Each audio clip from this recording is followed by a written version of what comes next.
Varicose vein டாக்டரை போய் பாருங்க ப்ளீஸ். நிறைய இடத்துல பார்த்தேன். What you think? நைட்டிலேயே அதிக ரீல் போடுறீங்க? நான் யோசிக்கவே இல்லை, பயங்கர ரீச் ஆச்சு. டக்குன்னு எல்லாம் நைட்டி அக்கான்னு மாற்ற பார்த்தாங்க ரீல்ஸ் அக்காவை, டக்குன்னு ஸ்டாப் பண்ணிட்டேன். கிட்ஸ் இருக்கிற பிளேஸில் நீங்கள் இப்படி வீடியோஸ் போடணும்னா ஃபர்ஸ்ட் ஆஃப் ஆல் என்னென்னா குழந்தைங்களுக்கான ஆப்பே இது கிடையாது. ஒரு ஆளை கண்ட்ரோல் பண்ண முடியாது, எவ்வளோ பேர் போட்டுட்ருக்காங்க. ஜென்சி கிட்ட பற்றி உங்களோட ஒப்பீனியன்? அவங்க வந்ததுனால தான் நாங்கள்லாம் இந்த மாதிரி காஸ்டியூம்ஸ் போட முடியுது. அவனை கைட்டி விட்டா பாரு, சுத்துற வரையும் சுத்துனா எல்லாம் காசிப் பேசுவாளுங்க பின்னாடி. நான் இப்போ ஓகே சொல்ல, ஆனால் எனக்கு ஒன்று பிடிச்சிருக்கு, நான் சொல்கிறேன், வெயிட் பண்ணு. பார்த்தி சொன்னா இல்லையா? இது ஐ திங்க் பெஞ்சிங் வந்து ஒர்க் அவுட் ஆகாது. தங்கம் பெஞ்சிங் வந்து ட்ரையே பண்ணாதீங்க.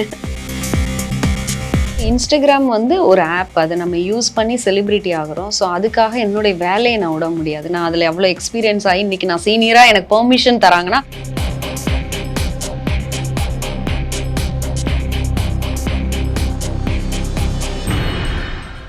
நான் ஒரு கமெண்ட் ஒன்று படித்தேன். என்னென்னா லைக் உங்களுடைய நரம்பு, ஐ மீன் அந்த க்ரீன் கலர் நரம்பு தெரியும், அது அந்த கமெண்ட்ஸ் வந்து அது உங்களுடைய விருப்பம். அதை நான் வந்து பெருசாக அது என்ன அதுக்குள்ளே வெரிகோஸ் வெயின் டாக்டரை போய் பாருங்க ப்ளீஸ். ஸோ இது நிறைய இடத்துல பார்த்தேன். What you think? நான் இது யாருமே இந்த கொஸ்டின் கேட்கல, நீங்கள் கேட்குறீங்க, பரவாயில்ல. இல்லை, நான் ஏன் கேட்குறேன் அப்படின்னா என்னோட இல்லை என்னன்னா என்னுடைய ஜீன் அப்படி, என்னோட ஃபேமிலியில் உள்ளவங்களுக்கே வெயின் தெரியும். அது வெரிகோஸ்னா வந்துட்டு நீங்கள் குரோமில் போய் பார்த்தாலே தெரியும், காலில் வரக்கூடிய ஒரு நரம்பு வந்து நரம்பு சுற்றி இருக்கும், அதுதான் வெரிகோஸ். அது மட்டும் இல்லை, அது மாதிரி சில பேர் வந்து வேணும்னே வந்து நம்மளை எப்படி சொல்றது, கஷ்டப்படுத்தணும், இரிட்டேட் பண்ணுங்கிறதுக்காக போடுவாங்க. சில பேர் உண்மையா தெரியல, பர்சனல் சாட்லேயே வந்து நான் அவங்களுக்கு ரிப்ளையும் பண்ணியிருக்கேன். கொஞ்சம் டாக்டர் என்னன்னு பாருங்க, ஏன் இந்த மாதிரி இருக்கு, வெரிகோஸ் அந்த மாதிரி இருந்துச்சுன்னா நீங்க இப்பயே பார்க்கலாமேன்னு. அதுவுமே என் வீட்டில் உள்ளவங்க பார்க்காமையா இருப்பாங்க. சார் ஓகே, எனக்கு புரியுது, நான் அது வெரிகோஸ்லாம் இல்லை, ஃபர்ஸ்ட் ஆஃப் ஆல் நீங்க போய் வெரிகோஸ்னா என்னன்னு பாருங்க. இது கைண்ட் ஆஃப் வந்து ஸ்கின் வந்து எங்களுக்கு தின்னா இருக்கு, லைக் இது என் ஜீன்ல உள்ளவங்களுக்கே இருக்கு. அவங்கள வந்து நான் ஷோ பண்ண சொல்ல முடியாதுல்ல, அவங்க பர்சனல் விஷயம்ல. ஸோ அதுதான் இந்த இடத்துல நான் அவங்க சொல்லிக்கிறேன், தயவு செஞ்சு இந்த மாதிரி கமெண்ட்டை போடாதீங்க, ஓகேங்களா? அது என்னவா வேணா இருந்துக்கிட்டோம், அது அவங்களோட பர்சனல். அந்த ஃபஸ்ட்டு நீங்கள் அவங்கள பேசுகிறதே வந்து எந்த வகையில் நியாயம் தெரியல. ஏன்னா ஆடை சுதந்திரங்கிறது அவங்களுக்கானது. உங்களுடைய கம்ஃபர்டபுளுக்கு தான் நம்ம வந்து ட்ரெஸ் போட போகிறோம், அது உங்களோட விருப்பம். அதை வச்சு ஒருத்தவங்களை டிசைட் பண்ணுறதுமே எனக்கு பெரிய உடன்பாடு கிடையாது. ஆனால் ஒரு கமெண்ட் நான் ஒன்று பார்த்தேன், நைட்டிலேயே அதிக ரீல் போடுறீங்க அப்படிங்கிற ஒரு கமெண்ட் ஒன்று நான் பார்த்தேன். அதை நீங்கள் எப்படி பார்க்குறீங்க? நைட்டியில் வந்து எனக்கு ஒரு 2-3 ரீல் நான் யோசிக்கவே இல்லை, பயங்கர ரீச் ஆச்சு. அதுக்கப்புறம் ஒரு கண்டினியூஸாக ரீல்ஸ் போட்டுட்டு இருந்தேன் நைட்டிலே. டக்குன்னு எல்லாம் நைட்டி அக்கான்னு மாற்ற பார்த்தாங்க ரீல்ஸ் அக்காவை, டக்குன்னு ஸ்டாப் பண்ணிட்டேன். பிடிச்சிட்டாங்க. சொல்லுங்க.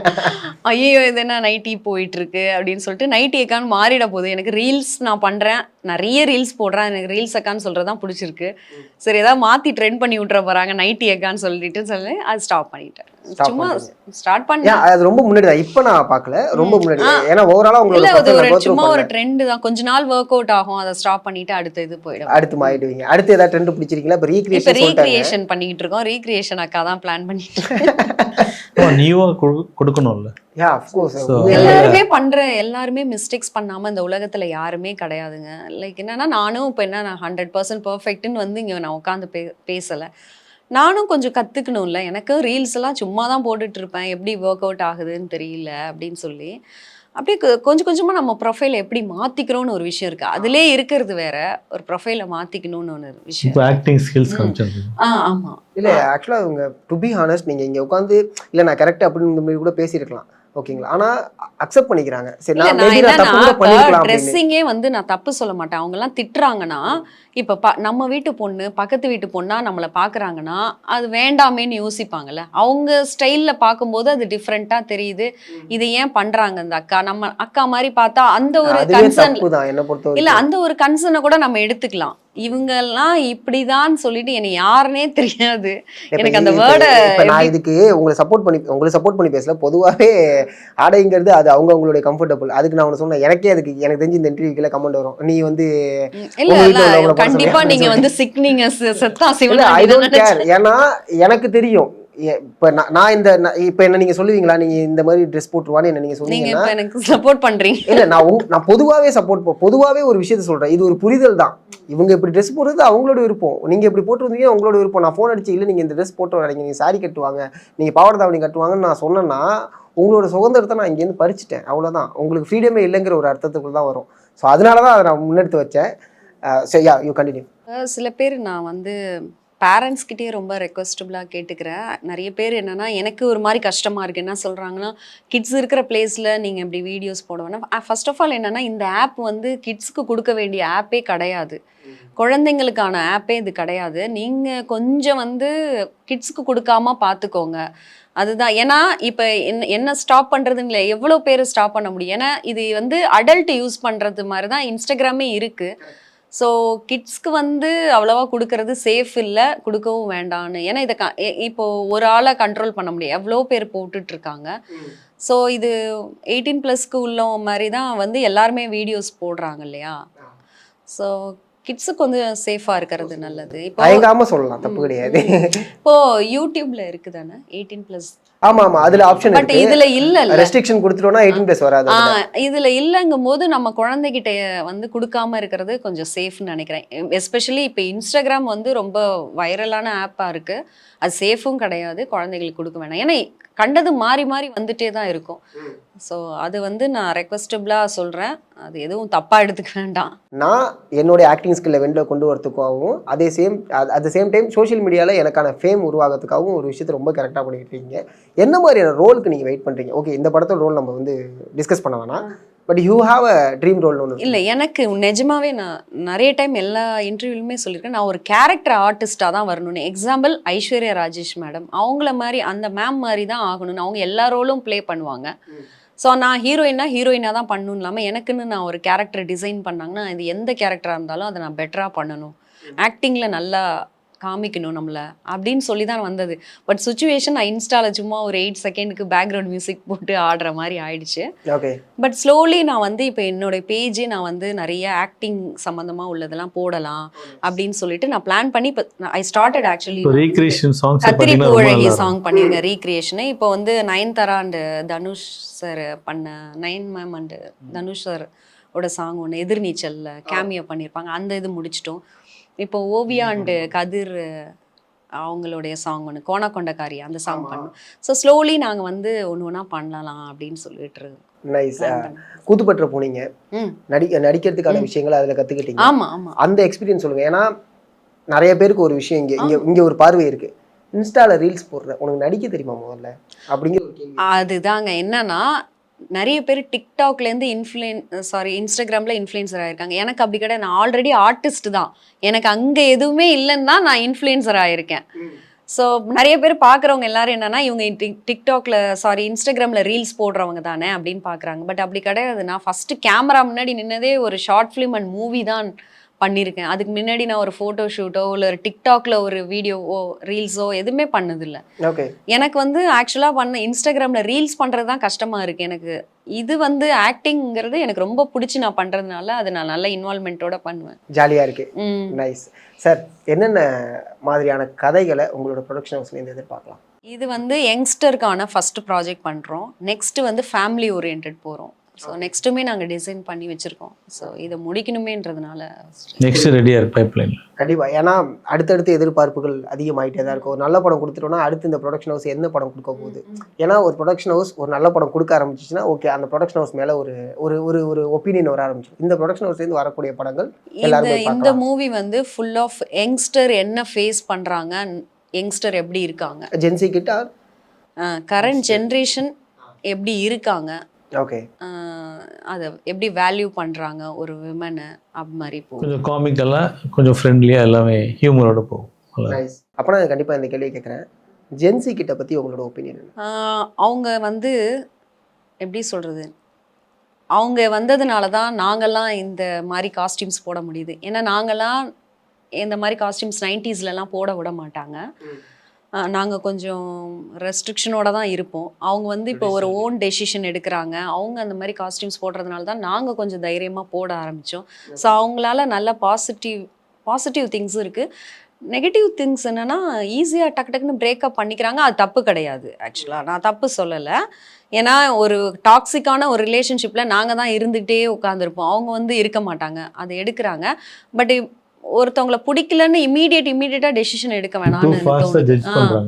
கொஞ்சம் ட்ரை பண்ணி பார்க்கலாம். லாஸ்ட் முடியலன்னா அதை வந்து பிரேக்கப் பண்ணிக்கலாம். இப்போ நான் என்ன சொல்றேன்னா, எக்ஸாம்பிள் இப்போ நாங்கள் வந்து இப்போ எங்களோட பாய் ஃப்ரெண்ட் இருக்காங்கன்னா அவங்க எவ்வளோ டாக்ஸிக்காக இருந்தாலும் அட்ஜஸ்ட் பண்ணிக்கிட்டே நாங்கள் போவோம். ஏன்னா இவனை பிரேக்கப் பண்ணிட்டோன்னா, இப்போ காலேஜ் ஃபர்ஸ்ட் இயரில் நான் லவ் பண்ணுறோம் வச்சுக்கிங்களேன், ஃபைனல் இயர் வரையும் ஒரே ஆளுங்களை தான் நம்ம காலேஜில் பார்க்க போகிறோம். இப்போ அவனை பிரேக்கப் பண்ணா, பாரு இவ பிரேக்கப் பண்ணிட்டா, அதுவே கூட உள்ளவங்களே தப்பாக பேசுவாங்க. ஆனால் இப்போ ஜென்சி கிட்லாம் என்ன பண்ணுறாங்கன்னா, பிரேக்கப் பண்ணால் சூப்பர் டி, ஓகே நீ நல்ல வேலை அவனை பிரேக்கப் பண்ணிட்டேன்னு என்கரேஜ் பண்ணுறாங்க. ஆனால் எங்கள் கூட உள்ளதெல்லாம் என்கரேஜ் பண்ணாதுங்க. அவனை கைட்டி விட்டா பாரு, சுற்றுற வரையும் சுற்றுனா எல்லாம் காசிப் பேசுவாளுங்க பின்னாடி. ஸோ இதனால என்ன பண்ணுவோம்னா, நாங்கள் ஒரு டாக்ஸிக்கான பர்சனை லவ் பண்ணால் அப்படியே அதிலே தான் இருந்துகிட்டே இருப்போம். என்ன பண்ணுறது, எது சொன்னாலும் இவன் திருந்திடுவான்னு ஃபைனலி ஒரு அந்த காலேஜ் ஃபைனல் இயருக்கு அப்புறம் என்ன ஆகுதுன்னு டிசைட் பண்ணிட்டு பிரியறதுங்கிறது அது அதுக்கப்புறம் டிசைட் பண்றது. பட் இங்கெல்லாம் அப்படின்னா ஓப்பனா இன்னைக்கு நீ சரியா இல்லை, இனி ஏதாவது என்ன ஒரு கொஸ்டின் கேட்டுட்ட அப்படின்னா அவங்க வந்து பிரேக்கப் பண்ணிக்கிறாங்க. அது நல்ல விஷயம் தான். டாக்ஸிக்கான ஒரு ரிலேஷன்ஷிப்ல இருக்கிறதுக்கு அவங்க வந்து உடனே இமீடியட் பிரேக்கப் போகிறது நல்லது தான். இமீடியட் பிரேக்கப் போயிட்டே இருந்தோம்னா நமக்கு வந்து எண்ட் ஆஃப் த டே வந்து ஒரு ட்ரூ ரிலேஷன்ஷிப் எதுனே தெரியாமல் போயிடும். அது ஒன்று தான் எனக்கு ஏதோ ஒரு யோசனையாக. அஃப்கோர்ஸ் ஒன்றத்தை விட ஒன்று பெட்டர் நம்ம பெட்டர் தேட்டே போயிட்டு இருந்தோம்னா முடிஞ்ச அளவுக்கு இருந்து பார்த்து முடியாத சுச்சுவேஷனில் போகிறது நல்லது. பட் ஆனால் இப்போலாம் அவங்க ஸ்ட்ராங் அண்ட் போல்டாக இருக்காங்க. அவங்களால தான் நாங்களே கொஞ்சம் போல்டாக மாறின மாதிரி ஃபீலாக இருக்குது. நைஸ். ஒரு நாள் ஏதாவது ஒரு விஷயம் நினச்சி ரொம்ப கஷ்டப்பட்டிருப்பீங்க. அந்த அலோன் அப்படிங்கிறது தனியாக இருக்கிறது. ஆஃப்கோர்ஸ் தனியாக இருக்கும் போதோ இல்லை ஏதோ ஒரு விஷயம் வந்து உங்களுக்கு ரொம்ப அஃபெக்ட் பண்ணியிருந்திருக்கும். அது என்ன நான் தெரிஞ்சுக்கலாமா? டெய்லி டிசைனாக ப்ராப்ளம் வரும், டிசைனாக யோசிக்கிற மாதிரி இருக்கு. ஆஃப்கோர்ஸ். பட் ஆனால் நம்ம மூவ் ஆன் ஆகியிருப்போம், ஒரு சில விஷயங்கள்லேருந்து மூவ் ஆன் ஆகிருப்போம். பட் ஒரு சில விஷயங்கள் நம்மளை ஸ்டாப் பண்ணியிருந்திருக்கும்ல. எனக்கு என்னன்னா, எனக்கு பெருசாக ஹர்ட்லாம் ஆகாது. என்ன மெயினாக என்ன ஹர்ட் ஆகுனா, எங்கள் அம்மா அப்பாவை ஏதாவது ஒரு டென்ஷனில் சின்னதாக அவங்கள்ட்ட நான் டென்ஷன் ஆகிட்டேன்னா கூட கொஞ்சம் நேரம் கழித்து அதை நான் ரொம்ப யோசிச்சுட்டே இருப்பேன். யோசிச்சுட்டு அவங்களுக்கு ரொம்ப ஐஸ் வச்சு திருப்பி நல்லா பேசுவேன். இதுதான் நான் நிறைய நாள் ஃபீல் பண்ணுவேன். ஐயோ திட்டாமல் இருந்திருக்கலாம். இப்போ இவங்கள்ட்டே சொல்லுவேன், எங்கள் அப்பா ஏதாவது வந்து ஒரே விஷயத்த 2-3 டைம்ஸ் சொன்னாங்கன்னா, ஏன் சொல்லிகிட்டே இருக்கீங்க அப்படின்னு சொன்னால் கூட ஐயோ பாவம் அவங்களுக்கு பிடிச்சதை எதை சொல்கிறாங்க, நான் அவசரப்பட்டு சொல்லிட்டேன், அந்த மாதிரி எனக்கு இதுதான் ரிப்பீட்டடாக இருக்கும். இந்த விஷயந்தான் பரவாயில்ல. நான் கூட வேற என்னென்னமோ எக்ஸ்பெக்ட் பண்ணேன் நான்.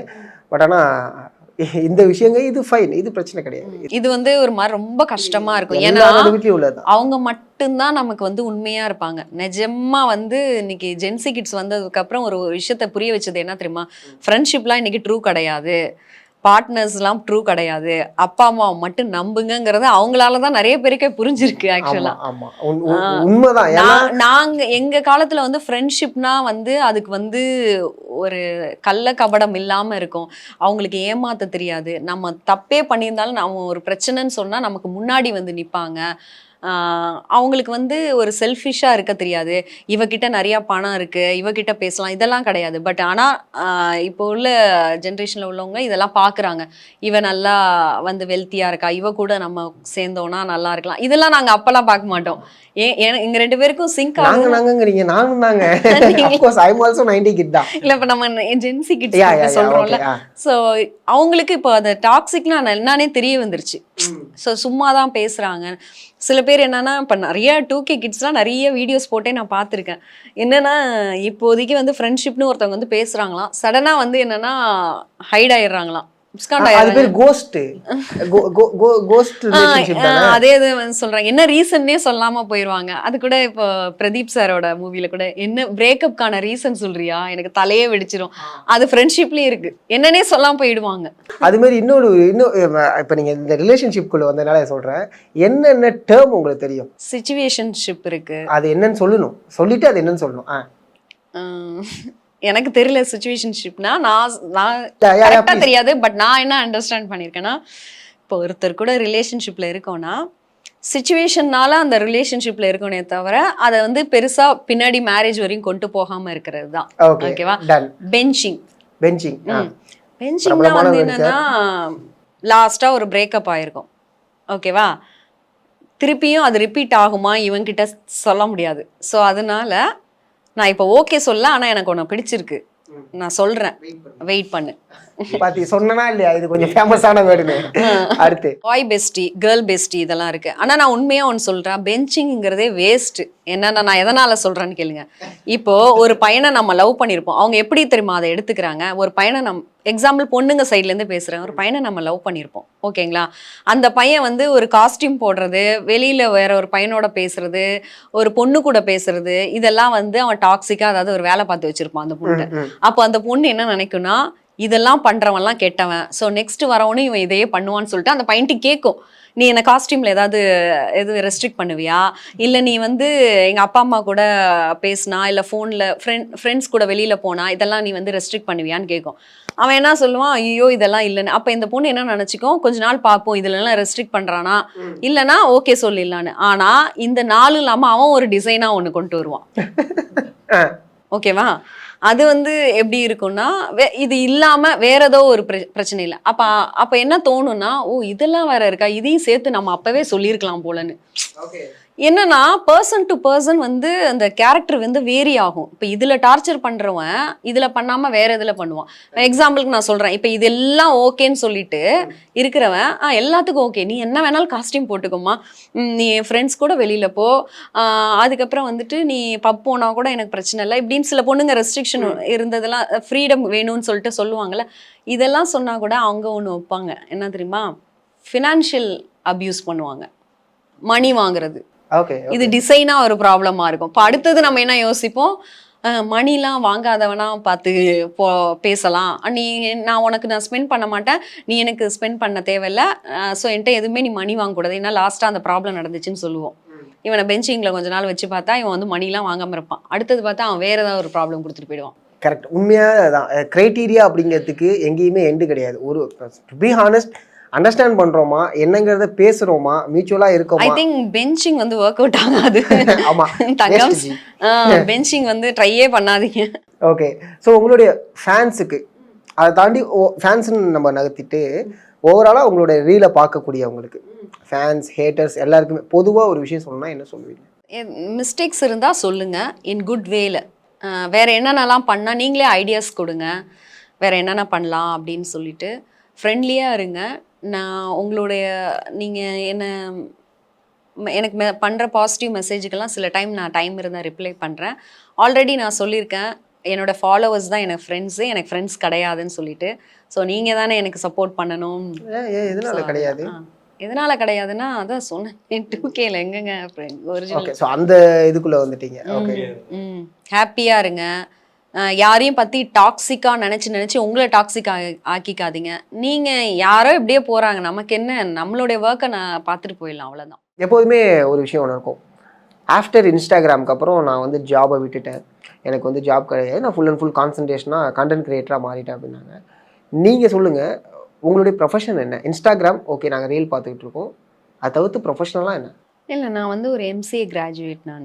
நான் ஃபஸ்ட்டு வந்து ஒரு ஸ்கின் ஹாஸ்பிட்டலில் ஒர்க் பண்ணிகிட்டு இருந்தேன். அதுக்கப்புறம் நான் பாண்டியிலேருந்து நான் சென்னை மாறியிருக்கேன். ஸோ இங்கே வந்துட்டு ஒரு ப்ரைவேட் கம்பெனியில் ஒர்க் பண்ணிகிட்ருக்கேன். அது ஸ்டில் இன்னமும் ஒர்க் பண்ணிட்டு தான் இருக்கேன். இன்ஸ்டாகிராமுன்றது வந்து என்னென்னா, இப்போ ஒரு நாளைக்கு நிறைய காஸ்டியூம்ஸ் போட்டு எடுத்துருவோம். ஸோ இப்போ எனக்கு சீரியல் அந்த மாதிரிலாம் இருந்ததுன்னா அந்த டைம்லலாம் அவங்க எனக்கு டைம் தருவாங்க. ப்ளஸ் வீக்லி ஒன்ஸ் எனக்கு வீக் ஆஃப் இருக்கும். ஸோ அதெல்லாம் மேனேஜ் பண்ணி நான் வந்து சீரியல் போயிடுவேன். ப்ரமோஷன்லாம் பெர்மிஷன் தான். பெர்மிஷன் மீன்ஸ் லைக் என்னென்னா, எனக்கு இந்த மாதிரி இப்போ நான் கொஞ்சம் சீனியர் ஆகிட்டேன் இல்லையா, இந்த டைமில் கொஞ்சம் வெளியில் போகணும் இது இருக்குன்னா அவங்களுக்கே தெரியும் நான் சோஷியல் மீடியாவில் இருக்கேன். ஸோ அதனால் ஒன்றும் சொல்ல மாட்டேன், அக்செப்ட் பண்ணிக்கிறாங்க. ஆமாம். பட் நான் இன்னமும் ஏன்னா எனக்கு நான் வந்து இண்டிபெண்ட் உமனாக நான் ஃபீல் பண்ணதே அந்த ஒர்க்னால தான். நான் அதை மட்டும் விடாமல் நாளைக்கு இன்கேஸ் நான் ஃப்யூச்சரில் ஒரு பை சான்ஸ் நான் ஒரு ஹீரோயின் ஆனால் கூட நான் இந்த ஒர்க் கண்டினியூ பண்ணிட்டு தான் இருப்பேன். பிகாஸ் நான் இது படித்ததுக்கு எனக்குன்னு ஒரு வேல்யூ பண்ணுற ஒரு ஒர்க் அது. அதை வந்து இந்த இடத்துல நீங்கள் அட்ரஸ் பண்ணது ரொம்ப பெரிய ஒரு விஷயம். Sorry to interrupt. எல்லாருமே ஓகே மீடியாக்குள்ளே வந்துட்டா படிக்கிறது வந்து பெருசாக முக்கியம் கிடையாது. ஏன்னா நீங்கள் ஒரு வேர்டு யூஸ் பண்ணீங்க, நான் வேலைக்கு போனதுக்கப்புறம் தான் நான் இண்டிபெண்டன்ட் உமனாக ஃபீல் பண்ணேன் அப்படிங்கிறது நிறைய பேருக்கு ஆக்சுவலாக ரொம்ப ரொம்ப கரெக்டான ஒரு வேர்டை யூஸ் பண்ணியிருக்கீங்க. தேங்க்யூ. சொல்லுங்கள் கண்டிப்பாக. இது வந்து இன்ஸ்டாகிராம் வந்து ஒரு ஆப். அதை நம்ம யூஸ் பண்ணி செலிபிரிட்டி ஆகிறோம். ஸோ அதுக்காக என்னுடைய வேலையை நான் விட முடியாது. நான் அதில் எவ்வளோ எக்ஸ்பீரியன்ஸ் ஆகி இன்னைக்கு நான் சீனியராக எனக்கு பெர்மிஷன் தராங்கன்னா அந்த அளவுக்கு நான் ஒர்க் பண்ணியிருக்கேன். எனக்கு அந்த அந்த ஃப்ரீடம் தராங்க. ஸோ அதெல்லாம் நான் விட மாட்டேன். இன்கேஸ் நாளைக்கு வந்து இப்போ மூவி மட்டும் என்ன, நாளைக்கு என்ன 24/7 நம்ம வந்துட்டு மூவி டெய்லி ஆக்டிங் பண்ணிகிட்டே இருக்க போகிறது கிடையாது. 30 days 20 days தான் வந்து நம்ம மூவி இருக்கும். ஸோ அந்த டைமில் மட்டும் நான் பெர்மிஷன் வாங்கிட்டு தான் போவேனே தவிர ஒர்க்கை விட மாட்டேன். நைஸ். அது இன் ஃபியூச்சரில் நம்மளுக்கு அடுத்தடுத்து நிறைய ப்ராஜெக்ட்ஸ் வரும்போது அப்போ என்னங்கிறத நம்ம அதை அப்போ டைமே இல்லைன்னா அது ஓகே. பட் இருந்தாலும் நான் டெய்லியும் கண்டினியூ பண்ணிட்டு தான் இருக்கேன், போயிட்டு தான் வந்துட்டு. ஃபைனலாக ஒரு கொஸ்டினோட முடிக்கிறேன். ஜாலியான லைஃப்பா இந்த மீடியா லைஃப் அப்படிங்கிறது வெளில ஒரு பார்வை இருக்குது.